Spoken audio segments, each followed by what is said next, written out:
Peggy Calhoun, District 3.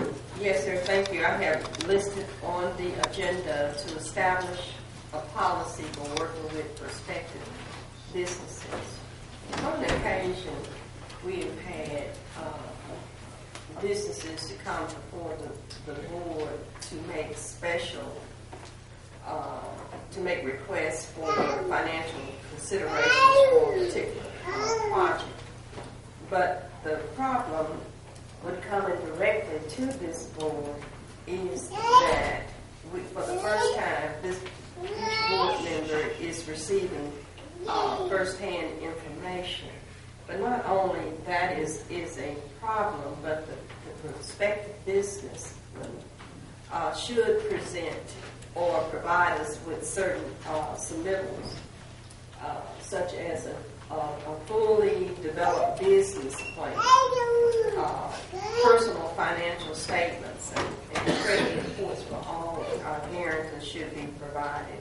Likewise, previous 3-year state and federal income tax forms are required, including financial performer should be provided on an Excel spreadsheet along with contact information, resumes regarding the management team.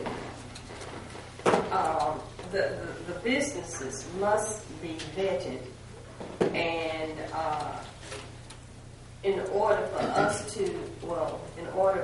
for Hinds County, and I'll say Hinds County, to make the determination that the business person has provided us with a realistic business plan.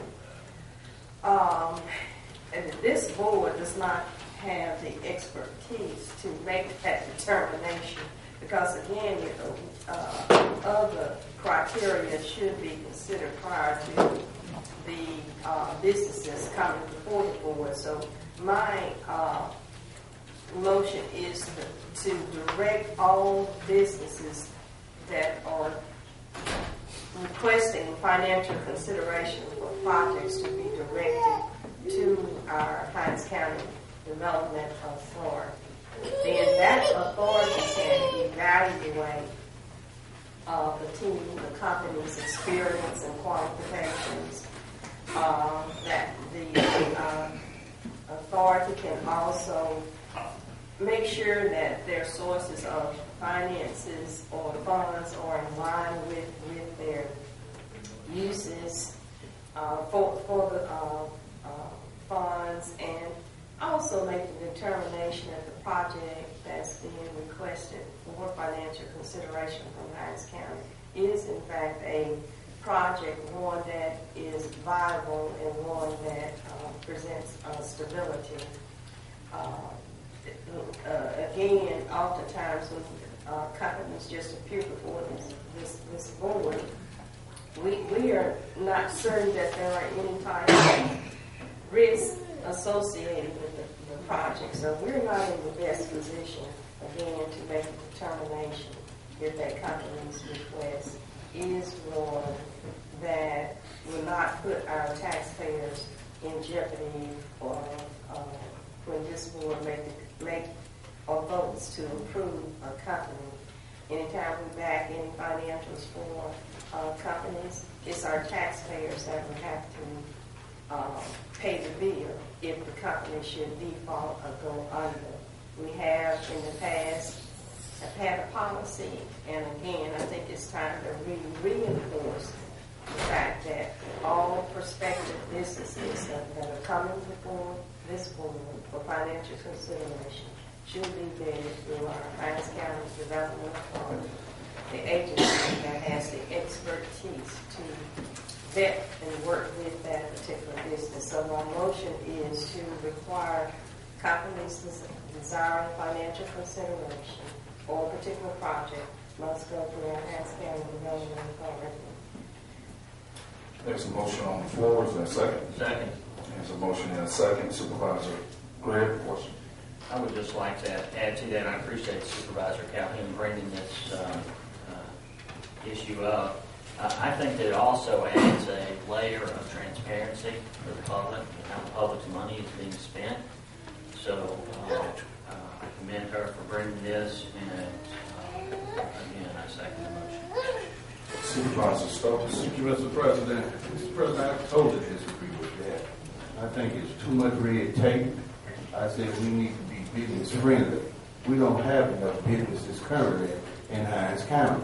And now we're going to put more red tape to try to keep people doing business with this county. That's the wrong thing to do. And I surely don't support the economic authority.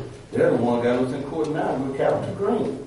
You know, I think that if we can get supervisors, the final decision got to do with the supervisor, that somebody can talk to some of these businesses to come and do business in this county. We need to open the doors as they come in.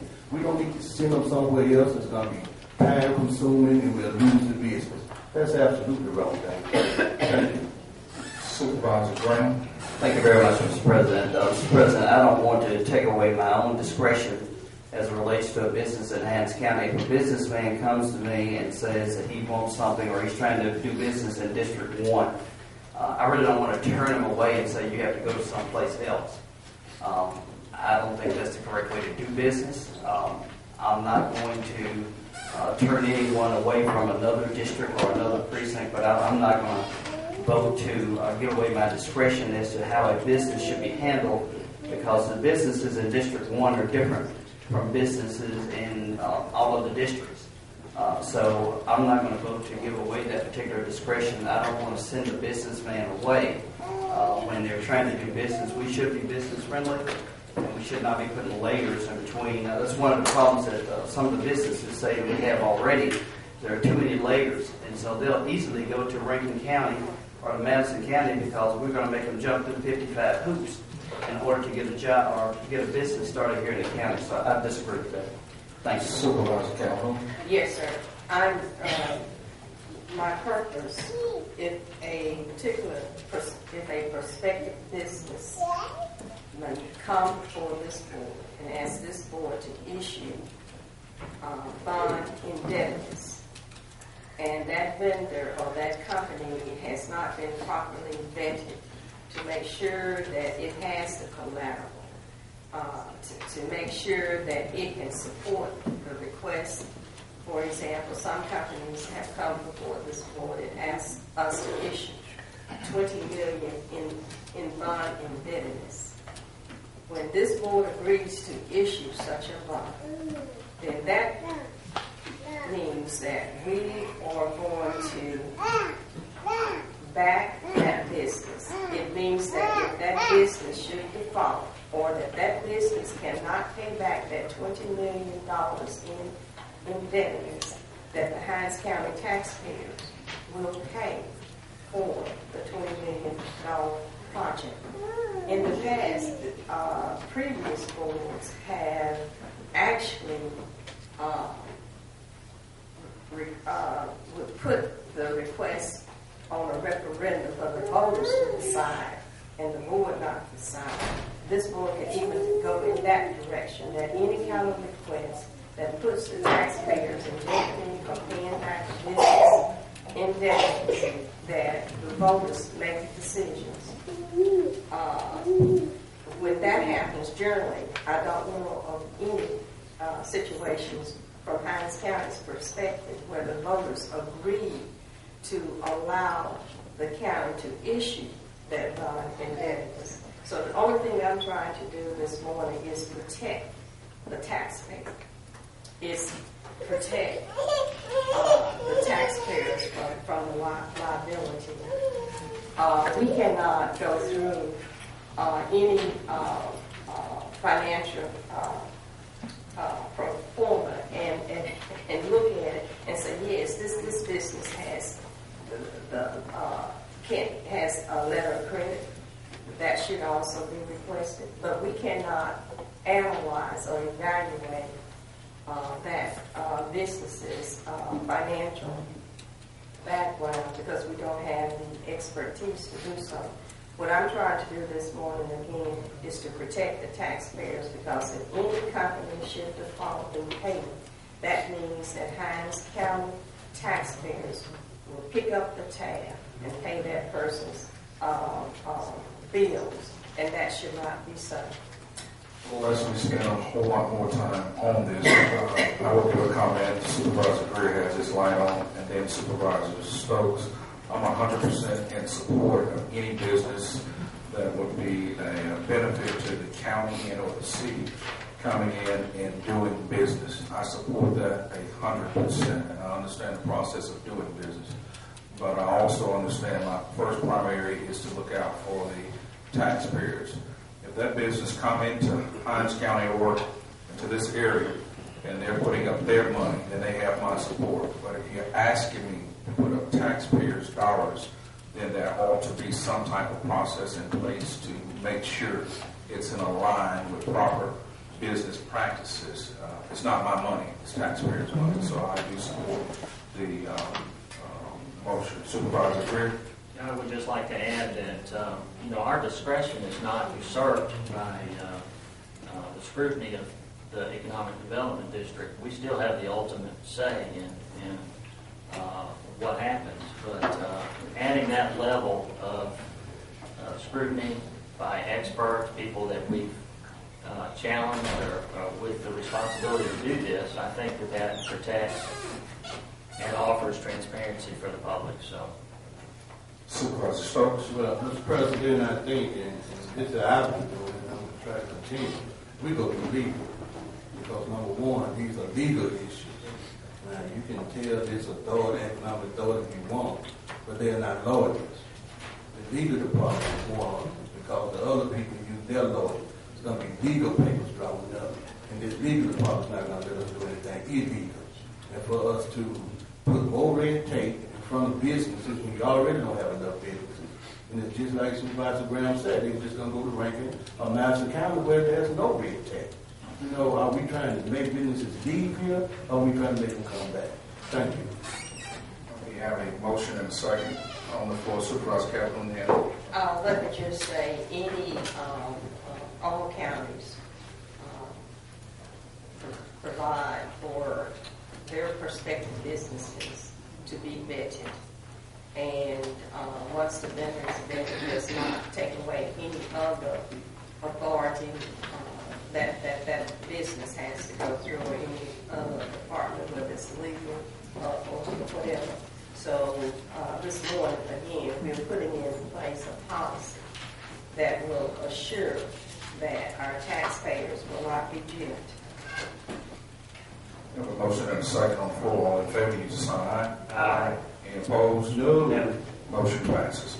Mr. President, I also would like to make a motion that the selection of minority business participation shall be approved by the majority vote of the Board of Supervisors. Okay. That's my motion. Keep saying it. I'll read it again. I was trying to follow where you were on the That the selection of minority business participation shall be approved by the majority vote of the Board. It is in line with our minority business participation policy. We have a motion on the floor. Supervisor Graham? Mr. President, that's already a part of what we do. We don't have to make a motion to make a motion or something that we're already charged with doing. The majority of the Board of Supervisors always rules.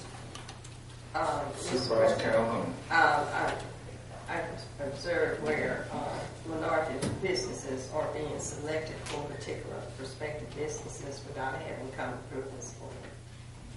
Mr. President. Supervisor Stokes? Mr. President, on his face, that just sounds reasonable. But again, I don't know. And I hope the county administrator or something like this will tell us, are we selecting businesses and they're not coming through this board? Or?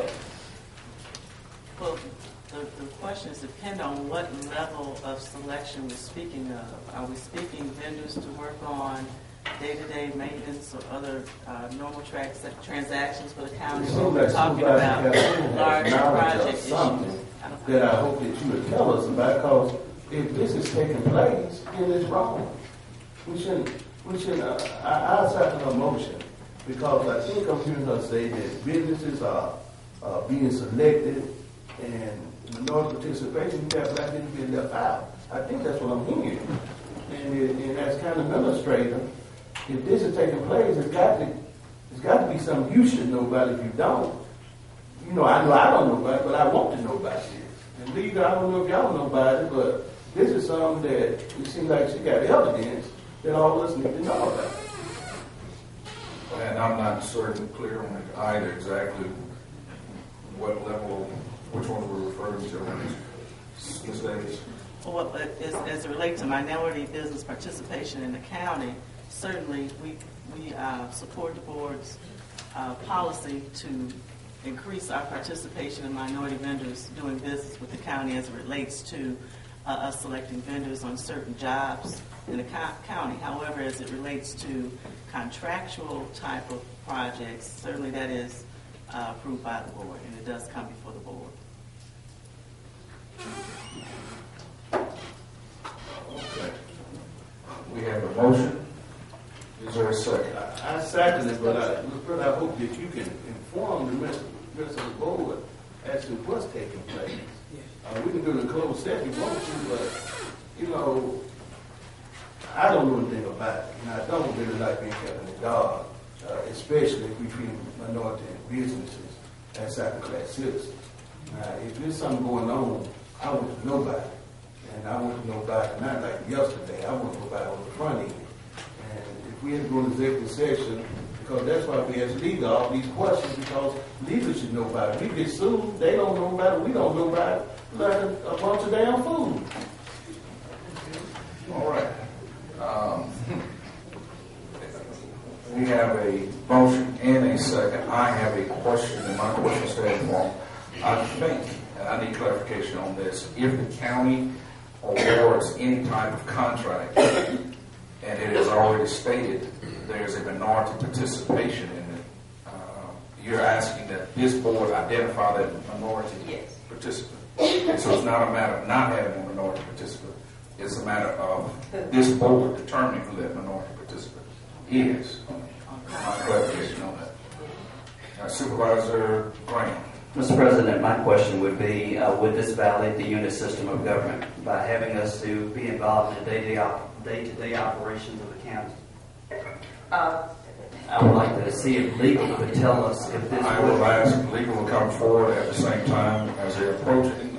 Ms. Calhoun. We as a board, we are responsible for establishing policy for all of Hinds County government. Any policy that this board agrees to implement, and the implementation then comes from our board employees that serve at the will and pleasure of this board. That's the board attorney, the county administrator, EOC director, and our public works director. That's what your primary responsibility is to establish policy, not to implement. When we go out and pick up a shovel and try to dig out a ditch or clean out a ditch, then that's when we are in violation of the unit system of government, because we are actually carrying out those responsibilities. When I go and fire one of Ms. Davis's employees, I cannot do that because that's her responsibility. If I did that, then I would be in violation of the unit system of government. So we establish policy again, and our employees are responsible for implementation. Mr. Davis. What am I answering? violation of the unit system of government? Let me say it. Right. I'm going to echo both Supervisor Calhoun and Supervisor Stokes. I think Supervisor Calhoun stated well how the unit system works, but like Supervisor Stokes, I'm not sure what the purpose of this motion is and what you're asking. As I understand, the county has a minority participation goal that it has passed previously and spread upon its minutes, and that in seeking certain contracts for the county, it attempts to solicit and have participation of minority vendors. That policy itself is legal, and you should, if you want, continue to do so. In fact, we had a recent situation where a vendor asked for a waiver, and this board granted it because it was a particularly unique contract to repair the Raymond Courthouse, and there wasn't any way to have minority participation in what was a relatively small contract in a relatively narrow area. So I'm not sure what additionally that you're seeking to do today. Maybe perhaps you're re-emphasizing the policy that the board has previously passed and asking those who are submitting their quotes for lowest and best to have that minority participation goal included. I'm not sure. Oftentimes we will have a majority vendor come before this board, and it is the board's policy that there shall be minority business participation. And oftentimes, board members may, outside of the boardroom, go to that particular supplier and say, this you shall use this particular vendor. Well, that may not be in agreement with all board members, so I think the selection of that minority business should be approved by the majority of members of the board of supervisors. I would hope that any minority participation was in fact approved by the majority vendor, because they're the ones who are presenting it to the board. And I certainly would hope that no individual board members, either present or past, are attempting to steer business, for lack of a better term, to anyone else. I think it's the obligation of the majority vendor or contractor to try and include the minority participation and bring that entire contract as lowest and best before the board. If this board is making a decision in regards to the particular project, let me give an example. With our insurance companies, this board always makes it, with our insurance agents or insurance companies that we do business with, this board always makes the selection of who that minority business should be by majority vote. Because oftentimes we may have a 2-3 vote or a 5-0 vote or 4-0 vote on who is the person that has been selected. So I just wanted to go back and reinforce that policy. I think the board has done it correctly with respect to insurance agents and has brought that before the board. I think that perhaps the hang-up here is certain services, professional services, which are exempt from the bid statutes. Certain other services are governed by the bid statutes. Sometimes you only have to have 2 quotes, sometimes you have to have bids. And it's difficult, I think, to pass a policy that governs every situation.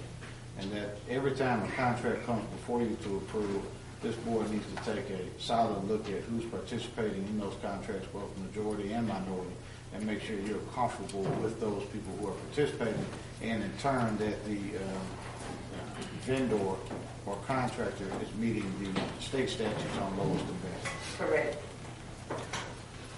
Is it the advice of legal that we pursue this motion, or do you feel we have something to suffice already in place? I think you have something to suffice already in place. Okay, I withdraw my second here. And I think it's a great discussion. And I think the real emphasis needs to be that every time a contract comes before you to award, you want to make sure, A, that it meets the legal requirements of the state of Mississippi, and B, that it meets the policy requirements of the Board of Supervisors.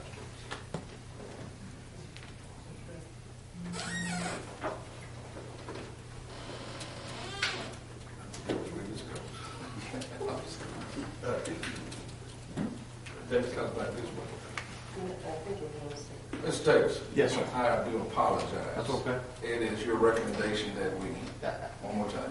Again, I think that all contracts that come before this board, A, need to comply with Mississippi state law, and B, need to comply with the policy of this board. I think that if this board pays attention every time it awards any contracts, which I think it has been doing, at least since I've been here, that the appropriate result will occur that is both legal and meets the policy goals of the board.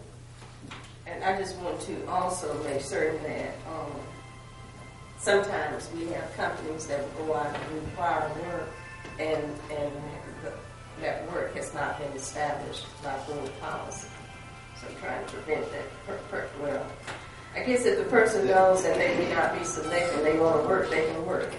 They sure can, but that doesn't mean we're going to pay them. That's right. It doesn't mean that they will get paid. That's right. Okay, we have a motion, we had a second. Do I need to withdraw the motion? Well, I did not withdraw, but I All right.